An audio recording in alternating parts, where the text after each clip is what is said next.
अस्सलामुअलैकुम व्यूअर्स, उम्मीद है आप सब लोग खैरियत से होंगे। लोग बेखबर होकर अपना पैसा प्रॉपर्टी में लगाकर इस उम्मीद से बैठे हैं कि उनकी इन्वेस्टमेंट महंगी हो जाएगी और उनको अच्छा रिटर्न मिलेगा, लेकिन काफी सारे लोगों को ये पता नहीं कि एक तूफान आने जा रहा है और ये तूफान पूरी दुनिया की रियल एस्टेट को अपनी लपेट में लेने जा रहा है। इस तूफान की शुरुआत अमेरिका से हुई है। अमेरिका के 3 बैंक्स क्रैश कर चुके हैं। किस तरह ये तूफान पूरी दुनिया की रियल एस्टेट को और मॉनेटरी इंस्टीट्यूशंस को टफ टाइम देने जा रहा है। इन हालात में हमें अपनी इन्वेस्टमेंट और प्रॉपर्टी के साथ क्या करना चाहिए, जो इन्वेस्टमेंट कर चुके हैं उन्हें क्या करना चाहिए, जो इन्वेस्टमेंट करना चाहते हैं, जिनके पास पैसे हैं, कैश है, उन्हें क्या करना चाहिए। सबसे पहले आपका ये जानना जरूरी है कि आगे हालात बनने क्या जा रहे हैं, क्या वजूहात हैं कि जिनकी वजह से पाकिस्तान में भी रियल स्टेट के ऊपर काफी सारा इफेक्ट पड़ने जा रहा है। रियल स्टेट भी मुश्किलात से दो चार होने जा रही है। अगर आपको इन सब हालात की आगाही होगी, इनके बारे में मालूमात होगी, तो आप पर वक्त अपनी इन्वेस्टमेंट का बंदोबस्त कर सकते हैं, जो भी उसके अल्टरनेटिव है। क्योंकि जब भी कोई मुश्किल आती है, कोई ना कोई ऐसे ऑप्शन जरूर होते हैं कि आप अगर वो वाले डिसीजन इन टाइम ले लेते हैं तो आपकी इन्वेस्टमेंट बच जाती है, आपका पैसा जाया नहीं होता। लेकिन ये सब होता है कि आपको हालात की आगाही होनी चाहिए और आपको ये पता होना चाहिए कि दुनिया में आगे क्या होने की एक्सपेक्टेशंस हैं, हालात किस तरफ को जाते हैं, और आप अपनी इन्वेस्टमेंट का रुख फिर उसी तरफ मोड़ लेते हैं। क्योंकि ये रिसेशन कहा यह जा रहा था कि ये 2023 के आखिर में शुरू होगा, लेकिन यह है कि उसके आसार अभी से नजर आना शुरू हो गए हैं और ये भी पता नहीं है कि ये कितनी और स्पीड से पूरी दुनिया को अपने लपेट में लेंगे। इस वीडियो में ये सब जानने की कोशिश करेंगे और ये भी कोशिश करेंगे कि इन हालात में आपके पास अल्टरनेटिव क्या रास्ते हैं जिन पे चल के आप अपनी इन्वेस्टमेंट को, पैसे को, प्रॉपर्टी को बचा सकते हैं। उससे पहले चैनल को सब्सक्राइब करना, वीडियो को लाइक एंड शेयर करना ना भूलिएगा। असल में हुआ ये कि अमेरिका के 2 बड़े बैंक क्रैश कर गए और तीसरे बैंक के शेयर्स तकरीबन 70% गिर गए। क्रैश करने वाले बैंक्स में एक सिलिकॉन वैली बैंक है और दूसरा है सिग्नेचर बैंक और तीसरा है फर्स्ट रिपब्लिक बैंक, जिसके शेयर्स अराउंड 70% गिर गए। अगर हम बात करें कि क्यों ये बैंक्स इन हालात तक पहुंचे, क्यों ये बैंक्स डिफॉल्ट कर गए, पहले नंबर पे आता है सिलिकॉन बैंक। असल में ये बैंक उन लोगों के पैसे पे ज्यादा चलता था जो लोग बिजनेस स्टार्टअप्स में ज्यादा पार्टिसिपेट करते हैं। फॉर एग्जांपल, स्टार्टअप्स के लिए लोन लेते हैं और जब बिजनेस रनिंग पोजीशन में आ जाता है तो अपना पैसा भी इनका कुछ पड़ा होता है और जो लोन ले रहे होते हैं वो पैसा भी साथ साथ इंस्टॉलमेंट्स में वापस कर रहे होते हैं इंटरेस्ट रेट के साथ। क्योंकि रिसेशन आया है तो इसमें जितने भी स्टार्टअप्स थे उनमें से मैक्सिमम के फाइनेंशियल हालात ठीक नहीं थे और वो इन टाइम इंस्टॉलमेंट्स का पैसा वापस नहीं कर सक रहे थे, और जिन लोगों ने ऑलरेडी उसमें पैसा रखा हुआ था वो भी पैसा निकाल के जहां पे उन्हें ठीक लग रहा था एसेट्स में वो इन्वेस्टमेंट कर रहे थे। तो क्या हुआ कि जब पैसे की कमी हुई तो ये बैंक डिफॉल्ट कर गया। सेकंड नंबर पे अगर हम देखें कि सिग्नेचर बैंक ने क्यों क्रैश किया, क्यों डिफॉल्ट कर गया। इस बैंक में उन लोगों का पैसा और अकाउंट्स थे जो क्रिप्टो करेंसी होल्डर्स थे, जो क्रिप्टो करेंसी में डील करते थे। जैसा कि आपको मालूम है कि पिछले कुछ महीनों से क्रिप्टो करेंसी बुरी तरह से क्रैश हुई है। उसकी वजह से, क्योंकि जब क्रिप्टो करेंसी डील करने वाले लोग मुश्किल हालात में जब आए, उनकी करेंसी बुरी तरह से गिरी, तो फिर हुआ ये कि उन लोगों ने उसमें से पैसा निकालना शुरू कर दिया और फिर पैसे को डिफरेंट जगह पे लगाना शुरू कर दिया और इस तरह से इस बैंक के ऊपर भी फाइनेंशियल क्राइसिस आ गए, ये भी क्रैश कर गया, डिफॉल्ट कर गया। और थर्ड नंबर के ऊपर अगर हम देखेंगे फर्स्ट रिपब्लिक बैंक, जिसके शेयर्स अराउंड 70% तक गिर गए। हालांकि अगर देखा जाए तो इस बैंक के पास अभी भी अराउंड $70 बिलियन के रिजर्व पड़े हैं, यानी ये बैंक देखा जाए तो काफी स्ट्रॉन्ग है फाइनेंशियली। लेकिन उसके बावजूद भी जब पहले 2 बैंक क्रैश हुए, लोगों ने उन बैंक्स के क्लाइंट्स को देखा देखी, ऐसा ना हो कि ये बैंक भी क्रैश कर जाए, तो लोगों ने मैक्सिमम अमाउंट में अपना पैसा निकालना शुरू कर दिया, जिसकी वजह से इसके शेयर 70% तक गिर गए।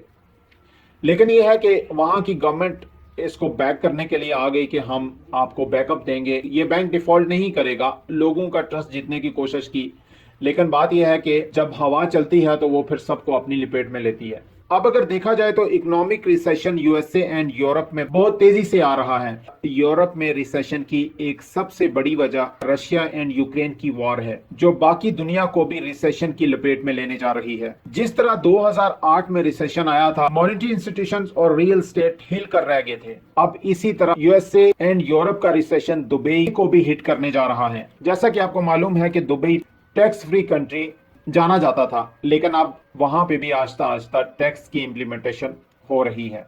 और एक बड़ी बात यह है कि अगर यूएस से यूरोप में रिसेशन आएगा तो चाइना एक बहुत बड़ी इकोनॉमी है जिसका तकरीबन एक्सपोर्ट का मैक्सिमम हिस्सा यूरोप, यूएसए और एशियन कंट्रीज में जाता है। लेकिन अगर इन कंट्रीज में ऑलरेडी रिसेशन हुआ तो चाइना की एक्सपोर्ट्स मुतासर होंगी और इस रिसेशन के असरात चाइना को भी मुतासर करेंगे, क्योंकि अगर कोई भी मुल्क है वो अब इंटरनेशनल लेवल के ऊपर दूसरे ममालिक के साथ कनेक्टेड है। अगर हालात एक रीजन में खराब होंगे तो उसके असरात पूरी दुनिया को अपनी लपेट में लेंगे और इस पूरी दुनिया में पाकिस्तान भी आता है। ये रिसेशन पूरी दुनिया में कैसे आने जा रहा है? लोग बैंक्स में पैसा रखने से डरेंगे, बैंक्स इंटरेस्ट रेट बढ़ा देंगे, जो कि काफी मुल्कों में ऑलरेडी हो चुका है। बाहर के ममालिक में हर बंदा बैंक से लोन लेकर घर बनाता है। अगर लोन पे इंटरेस्ट रेट ज्यादा हो जाएगा तो लोग घर बनाना कम कर देंगे। इस तरह प्रॉपर्टी के रेट्स गिर जाएंगे क्योंकि डिमांड कम हो जाएगी। ये ओवरऑल रिसेशन जब पाकिस्तान का रुख करेगा, पाकिस्तानियों के लिए यहाँ पे एक फायदा ये है कि इंटरेस्ट रेट उस तरह से प्रॉपर्टी को हिट नहीं करता जिस तरह से बाहर के ममालिक में होता है, क्योंकि बाहर के ममालिक में हर बंदा प्रॉपर्टी बैंक से लोन लेके लेता है, लेकिन पाकिस्तान में ये कल्चर इतना ज्यादा नहीं है। इसलिए लोग ज्यादातर अपना पैसा ही लगाकर प्रॉपर्टी बनाते हैं। कम लोग ऐसे होते हैं जो बैंक से लोन लेके प्रॉपर्टी खरीदते हैं। उसका असर जरूर होता है, कुछ लोग लेते हैं, लेकिन वो इतना बड़े लेवल के ऊपर इफेक्ट नहीं करता, क्योंकि यहाँ बैंक से पैसा लेकर घर बनाने वालों की तादाद वैसी नहीं जैसे बाहर की कंट्रीज में होती है। इस सब को सामने रखते हुए हमें अपनी प्रॉपर्टी इन्वेस्टमेंट के साथ क्या करना चाहिए? अगर हम इस सारे सिनेरियो को सामने रखें तो हमें अपनी प्रॉपर्टी के बारे में अपनी सिचुएशन के मुताबिक बेस्ट डिसाइड करने की कोशिश करनी चाहिए। और उसमें ये हो सकता है कि लेट्स से अगर आपने प्रॉपर्टी कुछ टाइम पहले ली हुई है, लेट्स से 1 साल पहले ली हुई है और वो अच्छी प्राइस के ऊपर ली हुई है, क्योंकि इससे पहले भी प्रॉपर्टी के ऊपर पिछले 6-8 महीने में क्राइसिस ही चलते रहे हैं, तो अगर उसमें उसकी प्राइसेस ज्यादा नहीं गिरी और स्टिल वो प्रॉफिट दे रही है, तो इसका मतलब ये है कि आपकी बाइंग प्राइस जो है वो अच्छी है, तो फर्दर आप उसे होल्ड कर सकते हैं। और on the other side, let's say अगर आपने प्लॉट लिया हुआ है, कंस्ट्रक्शन आपने अगर की हुई है, तो अभी तक जो मटेरियल महंगा हो चुका है, एक तो वो वाला प्रॉफिट आपका ऐड हो जाएगा आपकी प्रॉपर्टी में, और दूसरा ये है कि अगर फर्दर मटेरियल महंगा होता है तो वो भी आपके लिए एक प्लस पॉइंट है। फिर भी उस सूरत में भी आप प्रॉपर्टी को होल्ड करके रख सकते हैं। और ज्यादातर जो रेंट वाली प्रॉपर्टीज हैं उन्होंने ज्यादा महंगा इसलिए होना है क्योंकि रेंट भी ऑब्वियसली महंगे होंगे, आगे प्रॉपर्टीज भी महंगी होंगी। लेकिन यहाँ पे एक चीज बड़ी नोट करने की है कि अगर आप ये समझते हैं कि हम शॉर्ट टर्म में कोई चीज बाय करके उससे हम प्रॉफिट लेंगे, तो ये इतना ज्यादा मुमकिन होता हुआ नजर नहीं आता।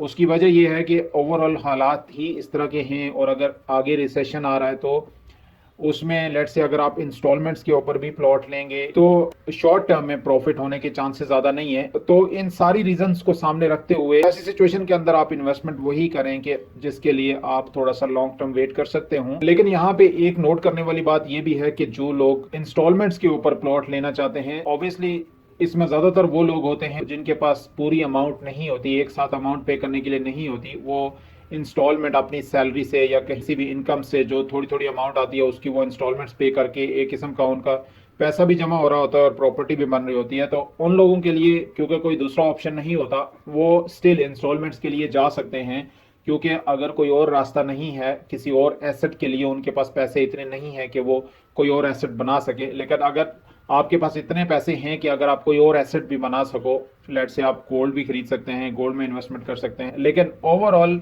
सिचुएशन आपके सामने है, तो फिर आप अपनी सिचुएशन के मुताबिक डिसाइड कर सकते हैं। और लेकिन यहाँ पे एक इम्पोर्टेंट बात यह भी है कि अगर आपके पास कैश है तो कैश की सूरत में रखना सजेस्टेड नहीं है, उसे किसी ना किसी एसेट में ज़रूर लगाएं।